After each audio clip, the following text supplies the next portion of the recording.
Bonjour à tous et bienvenue. Je vous donne aujourd'hui rendez-vous près de la Dore pour découvrir le destin de Jean-François Gras et de son fils Antoine. Peut-être avez-vous déjà entendu parler de ce dernier, connu pour être un fils parricide. Son histoire a en effet défrayé la chronique pendant l'année 1913. La presse nationale s'est emparée de ce fait divers et a narré avec beaucoup de détails cette histoire digne d'un grand polar. Je vous la raconte aujourd'hui en détail. Commençons avec les principaux protagonistes de ce fait divers. Tout d'abord, il y a le père, Jean-François Gras, qui exerce les métiers de scieur de long et de cultivateur au Bost de Dore, sur la commune de Bertignat. Né en 1845, il épouse Jeanne, ou Eugénie selon les sources, Desmariot, née elle en 1854. Ensemble, ils ont 3 enfants. Le premier voit le jour en 1878. Il se prénomme Antoine François. Seul fils de la famille, il est ensuite suivi par Marie-Jeanne Mélanie et enfin Anna. Le 6 décembre 1912, Jean-François et Jeanne font un partage et une donation anticipée de leurs biens à leurs 3 enfants en échange d'une pension. Hélas, Jeanne s'éteint dès le lendemain, le 7 décembre, laissant Jean-François veuf. Ce dernier fait alors le don de la propriété agricole, comme il était convenu, à son fils aîné, Antoine. En échange, Antoine doit verser une pension à son père. Il est décidé que Jean-François garde la jouissance de la maison située au Bost de Dore tant qu'il est vivant, et qu'Antoine n'a pas à s'immiscer dans la dite maison pour l'instant. Cette interdiction s'explique par le fait que les 2 hommes sont en mésentente, chose notoire dans le pays et qui ne surprend donc personne. La source de cette divergence filiale vient d'Antoine, connu pour être un garçon violent qui mène la vie dure à ses parents. Moins de 2 mois après cet accord, le 25 janvier 1913, Antoine en a déjà assez de payer une pension à son père. Il décide donc ni plus ni moins de tuer son père pour ne plus avoir à s'acquitter de la somme.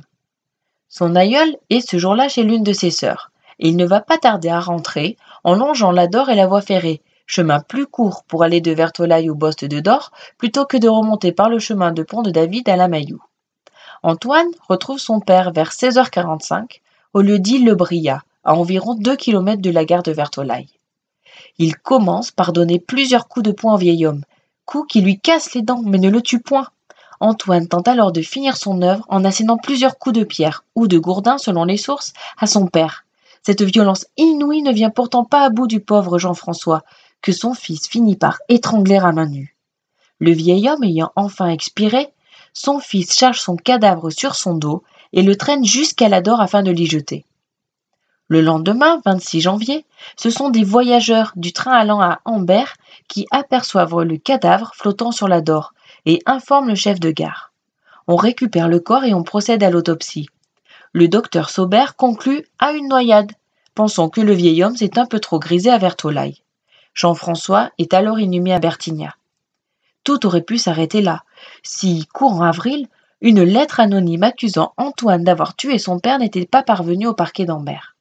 Déjà, l'empressement d'Antoine à faire inhumer le corps de son père et sa joie non dissimulée de sa disparition avaient éveillé les soupçons de ses concitoyens, mais aucune preuve matérielle ne permettait de l'accuser. D'autant plus que le fils a un alibi. Il était chez lui avec sa femme et son fils de 4 ans le jour du meurtre.